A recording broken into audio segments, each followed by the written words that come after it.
It is Julian Erosa who's getting back to work on Saturday, April the 29th. It'll be at UFC Fight Night 222 at the Apex. Julian, give us the feel. A few days out from coming back in there once again. Give us the feel right now. Yeah, man. Obviously losing my last fight really, stopped the momentum I had going.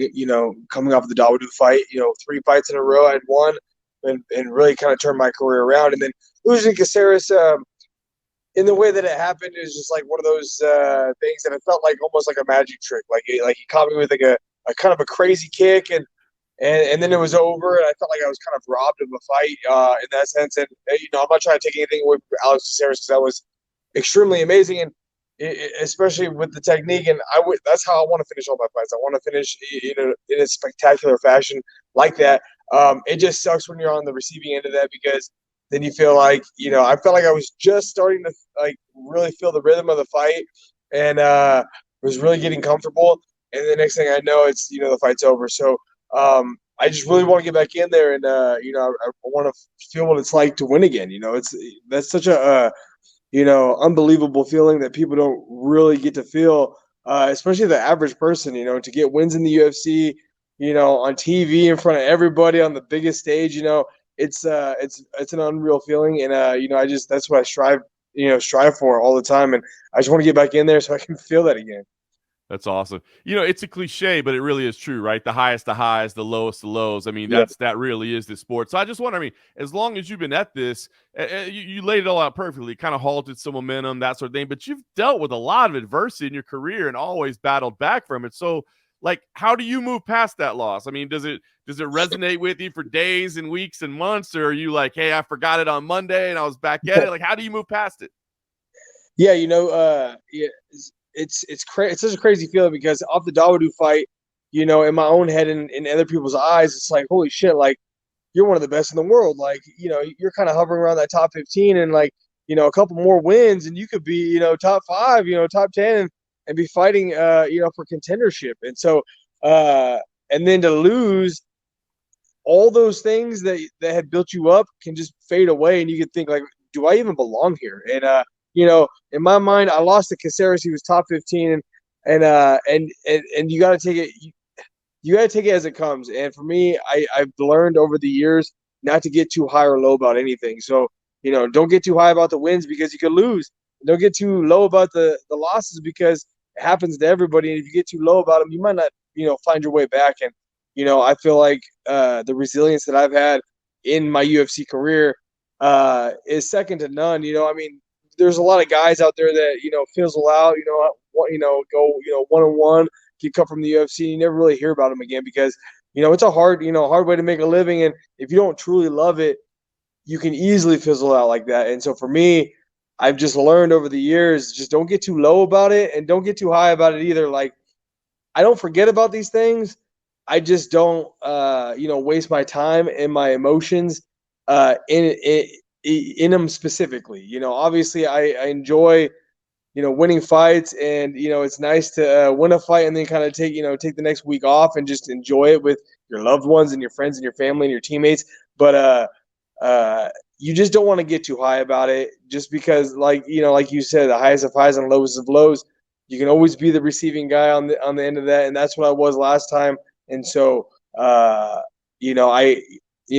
still remember it, but I also remember when I got knocked out by Devontae Smith. I also remember when Artem Lobov knocked me out on the Ultimate Fighter. But I take those things as motivation to get in there and to win my next fight, and to make sure I don't make those same mistakes.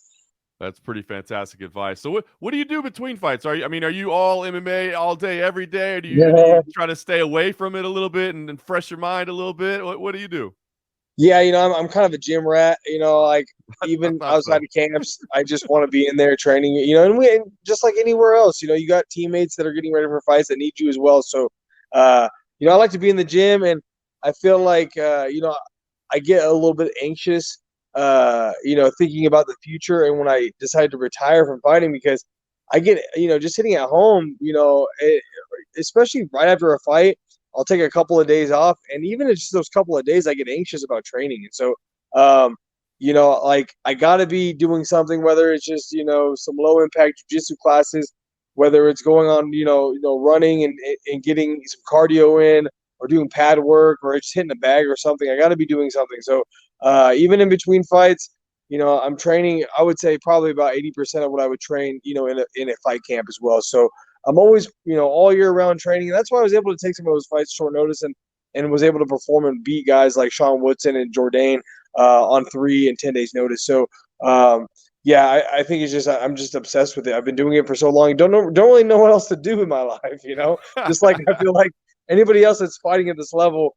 We've put so much time and effort and money into this. It's such a big part of our life that, like, just like a teacher teaches every day. If you took that out of their life, they probably wouldn't know what to do with themselves. And so for me, that's what it's like. I just always want to work out. I always want to train. I always want to get better. That's awesome. You talked about, I mean, I'm not trying to rush you out of the sport, but you mentioned, when you're done, you're still a young guy, but you have so many fights under your belt. I was talking to Bobby Green earlier, and he was talking about trying to get to like 52 fights the way Masvidal did. I mean, but you're somebody that can reach those kind of numbers as well. Are you thinking about like how many fights you want to have or how many your body can go through? Do you consider any of that at all? Yeah, for me, it's more about the health, right? Like if I'm okay, if I'm healthy, if I'm not going through injuries, and obviously the whole brain thing is like that's a bit tough because you got to get MRIs done, and even then they don't know. It's so hard because they know so little about the brain that but they do. I do cognitive things and stuff. So like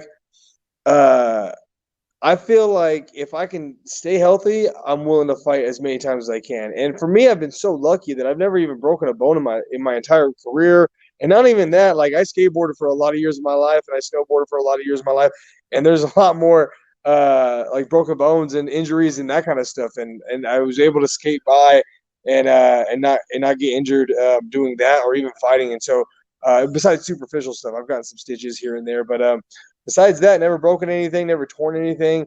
And, I feel like, if you're not thinking about the actual, like the brain damage, if you're talking about just regular injuries like ACLs, MCLs, shoulder, meniscus, all these things, if that starts to pile up, like I've seen some of these guys where it's like one injury after another just because their body can't take it anymore. If that starts to pile up, then for sure I think I would probably want to step away. But I've never torn anything, never broken anything, and I got to find some wood to knock on it because I've been lucky in that sense. And so if I can keep that up, then I'm willing to fight as long as I can. I love it. By the way, I was knocking on some wood for you there as you were saying that. Thank you. Like, don't let him. All right, so talk about the assignment here. You went from the ranked, longtime veteran to the newcomer, right? I mean, Yeah. so what did you feel when you get the matchup? It's obviously, I imagine it's a new name to you, somebody that you probably hadn't been watching. So what did you think when this was the assignment? Yeah, it's like going from a guy like Caceres, to Fernando. Caceres has most of his tape is, almost 100% of Caceres' fights are in the UFC. So there's so much tape on the guy, and you really break him down. Fernando's a bit different. His last fight was a couple years ago. I don't know if it was visa issues or injuries or whatever the situation may have been for him. But he got signed a couple years ago, coming off of his title fight when at I think Fury it was. And so, there's only really a few fights that I've been able to watch, and even those few fights were a couple years ago. So, people, make adjustments and get better. But people were like, well, do you feel weird that it's just like a debuter versus fighting guys like Caceres and Dawodu and that kind of thing?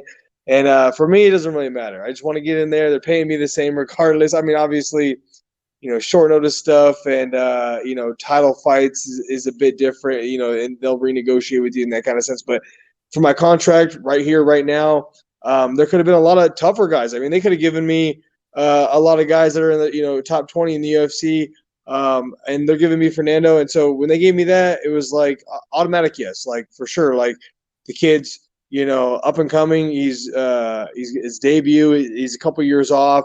He's built just like I am. He's 6'1". I think it'd be a fun fight anyways. And I know he likes to, stand and strike. He's got some decent jiu-jitsu as well, but I train at 10th Planet just like he does. And so, I see that kind of stuff all the time. And I feel like this fight is going to play out on the feet I would say probably about 95% of it. So that's kind of my fight anyways. That's what I like. It's basically the same as like, the Peterson fight. Like besides a couple of, small takedowns at the end of the fight, it was, 95% stand up. And that's what I really like. And that's what I feel like I thrive in.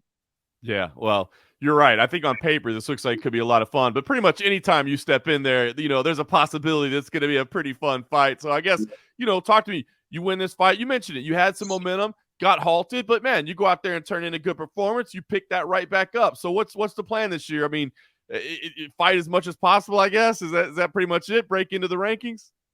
Yeah, I mean, the whole rankings thing, like I've never really thought about it, per se, but like when you fight a guy like Caceres, you fight Dawodu, like those guys had numbers, had a 15, on their names. Well, Caceres still did. I think he still does. But like Dawodu did at one point as well. So it's like when you start doing that, then you start thinking about it a little bit more. But for me, it's like I just want to, be healthy, fight, and just put on the best performances that I can.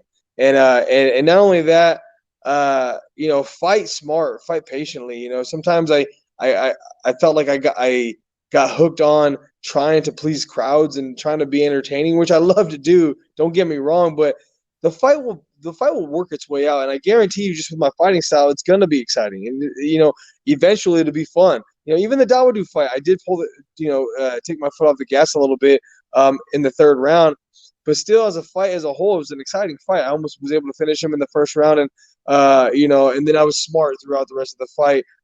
And I can do that. I can be smart, I can be patient, and still have an exciting fight, and still go out there and win when I need to win. So that's what I'm looking forward to trying to do. I love it. Those are great lessons. I tend to agree with you completely. I don't know that you've been in a boring fight, so you don't have to force the issue. I think you can go let it play out there, and there's going to be some excitement. Awesome. Well, Julian, always appreciate the time. April 29th, back in action. Look to get the win streak back together. We're looking forward to it. Best of luck, and we look forward to seeing what comes next after another big win for you. Yes, sir. Thank you, Mr. Morgan. I really appreciate you, bro.